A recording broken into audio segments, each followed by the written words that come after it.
Many people have commented that you cannot help someone who does not want to be helped.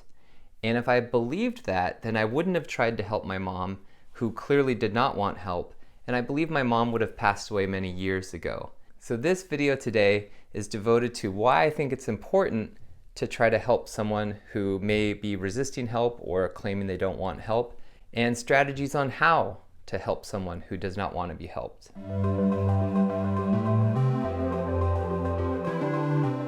So it turns out that people who often need help the most are the ones resisting help the most. So people who are able to ask for help often get the help they need, and then they no longer need help. But people who oftentimes are just in a really bad situation of some sort, they're the ones saying, no, I got this, I'm fine, leave me alone. And in the case of hoarders, it turns out the vast majority of hoarders don't even know that they're hoarders. They don't know that they have a disorder that's leading to this unhealthy living environment they're creating. So in the case of hoarders, I think it's very important to help them first identify that they're a hoarder so that you can start addressing the problem. An example where you might be more familiar with this is the concept of an intervention for an alcoholic.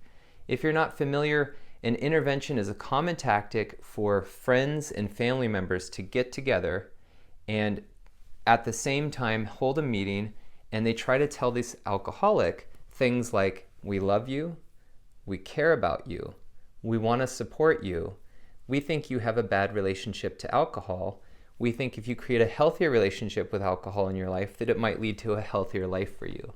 Something to that effect. So an intervention is basically trying to let the person know in no uncertain terms, hey, we all agree that we love you and we care about you. We love you and care about you so much that we're seeing this relationship you've developed with alcohol as being unhealthy. And it's not just one of us, it's, we collectively agree. And similarly, with hoarding disorder, because so many hoarders aren't aware of the problem, that can be a first step. So I promised I'd tell you how to help someone who doesn't want to be helped. One strategy to employ is to plant seeds of ideas. So I think it's a great starting point to say, I love you, I care about you, I care about your well-being, and I want to support you.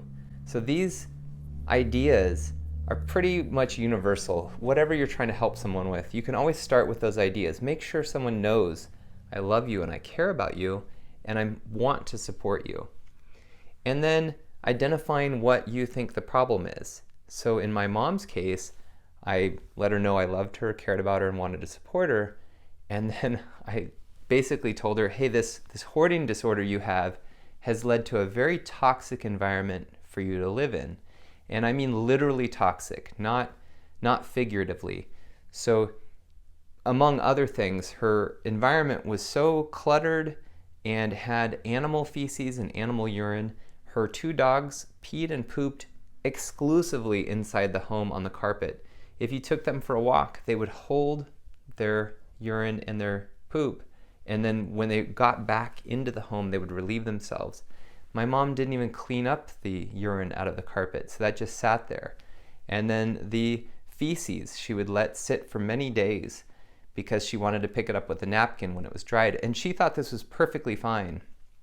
She was not connecting how awful this living environment was, how toxic it was, with the fact that she had a cough that had been getting worse for years, and by the point I intervened, she couldn't even get through 2 words without coughing. She also was constantly having sinus issues, sinus headaches, and if you were to walk into her home, you were hit in the face with the odor that was so strong and overwhelming, your eyes would immediately water, your nose would start to run. So it was a toxic environment. And so bringing that to my mom's attention was paramount. It was very important. So those were the seeds of ideas that I started with, is love you, care about you, want to support you. I think you have a problem that's leading to your poor health and the poor health of your animals. Her animals were not in great health either. And she kind of felt that I was condescending to her. She felt that I was judging her. And I could have walked away at that point, but I didn't, because I realized, no, that's not what's happening here. If a friend of yours pulled into your driveway and they had a mostly flat tire and you could see that, you are observing that. That's not a subjective thing. You see the tire's mostly flat, and then you let them know, hey, if you keep driving on that flat tire, there's a good chance that it's going to blow out on the freeway and you're going to get in a car accident that's going to potentially harm you and those around you at that moment. So you're not condescending to your friend by telling them that. You're not judging them. You're not saying, hey, you're an awful person for driving around with a mostly flat tire. What you are doing is saying, hey, that mostly flat tire is very dangerous, and if you don't address it, you're putting people at risk. Those are facts and those are observations. If I say, hey, you're a real jerk for doing that, then there is some judgment. But that's not what I was doing with my mom. Well, with my mom, I was saying, hey, you have something called hoarding disorder that's not allowing you to throw anything away, and it's leading to this very unsafe living environment that a fireman couldn't walk through. If there was a fire, if there was an emergency, they couldn't walk through here safely. So you're putting them at risk, and you're putting all of the people who come over to your home at risk, and you're certainly putting your own health at risk. So these were important seeds of ideas to plant in her mind. And even though she had a lot of resistance and was like, stay in your lane, Sam, you're condescending, you're judgmental, I don't need it, I don't need your criticisms, it was important for me to keep coming back with, these aren't judgments, these aren't criticisms, this isn't condescension, this is just someone pointing out to you an unsafe, hazardous living condition. So another strategy for helping someone who doesn't want to be helped is patience. And where I say that is, when you plant seeds in a garden, they don't grow overnight.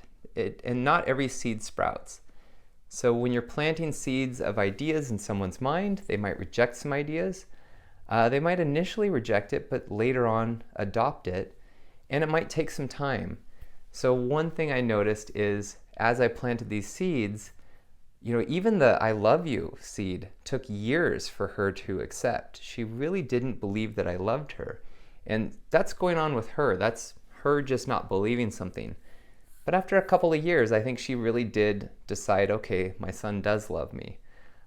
So even seeds that I think are obvious, like how can my mom not know that I love her? How can she reject that idea?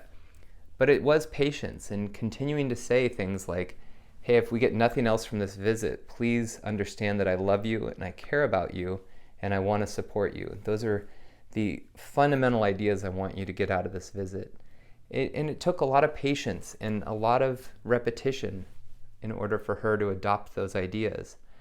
Some ideas she never accepted. She still to this day does not see the link between her worsening cough and her terrible breathing error.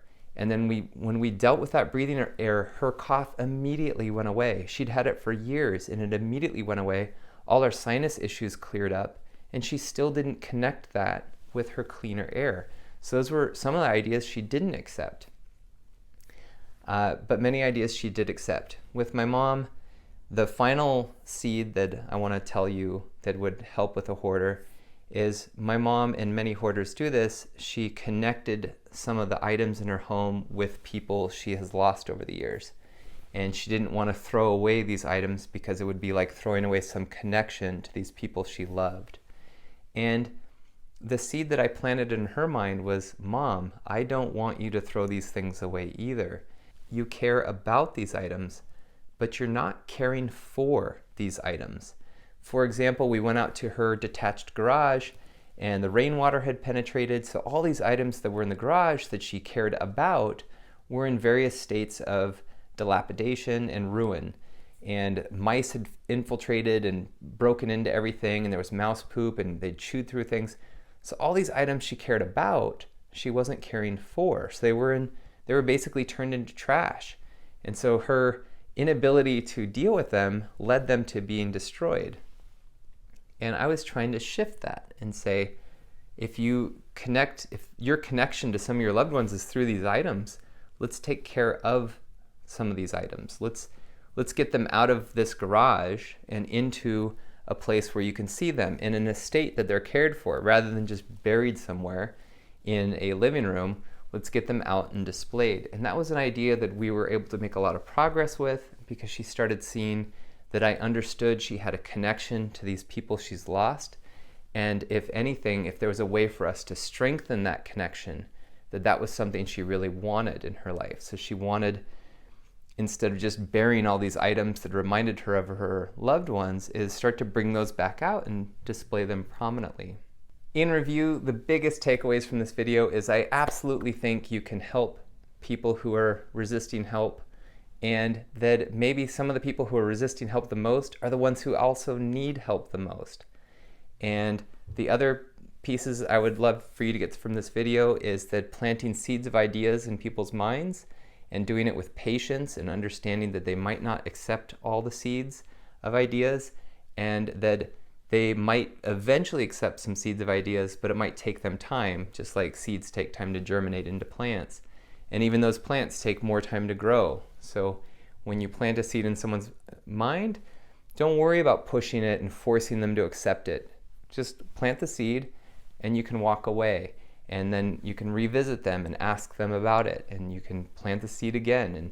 And persistence and patience can win the day when it comes to helping someone with some things where they might objectively need help.